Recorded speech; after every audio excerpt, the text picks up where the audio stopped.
Ever wondered how a simple conversation can twist your thoughts, change your decisions, or even shape your reality? Welcome to the intricate world of psychological manipulation.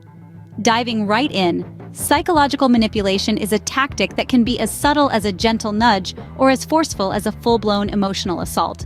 It's a way of bending someone's thinking to another's will, often used to gain power, control, or personal gain. Consider the infamous case of Charles Manson. He was no ordinary criminal.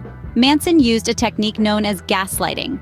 He made his followers question their own sanity by consistently denying their experiences or their perceptions of reality. This led them to doubt their own judgment and rely entirely on Manson, thus giving him complete control. Then there's the method of love bombing. This technique can be seen in the case of cults like the People's Temple, led by Jim Jones.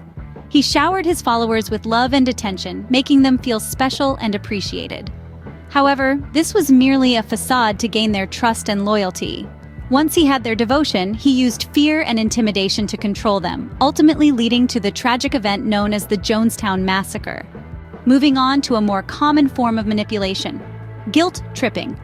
This technique is often used in personal relationships, where one party makes the other feel guilty to get what they want. A classic example can be seen in the case of Bonnie Parker of the infamous duo Bonnie and Clyde. Bonnie, driven by a sense of guilt and obligation towards Clyde, engaged in a life of crime, ultimately leading to her downfall. Another technique is projection. This is when a person attributes their own feelings or behaviors onto someone else. A notable example can be seen in the case of Richard Nixon during the Watergate scandal. Nixon, guilty of illegal activities, projected his guilt onto his opponents, accusing them of the very crimes he committed.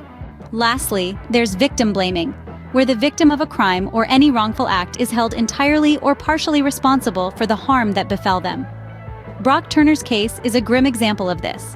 Despite being found guilty of sexual assault, his lawyers used victim-blaming tactics, questioning the victim's actions and decisions, thus shifting some blame onto her.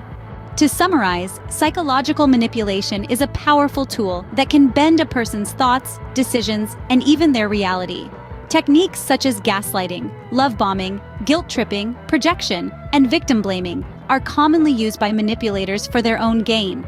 These methods are not only used by criminals or cult leaders, but can also be found in everyday life, in personal relationships, or even in politics. Remember, knowledge is power. By understanding these techniques, one can guard against them, maintain their mental integrity, and ensure they're not manipulated. As intriguing as the world of psychological manipulation may be, it's a dark path that leads to nothing but pain and suffering.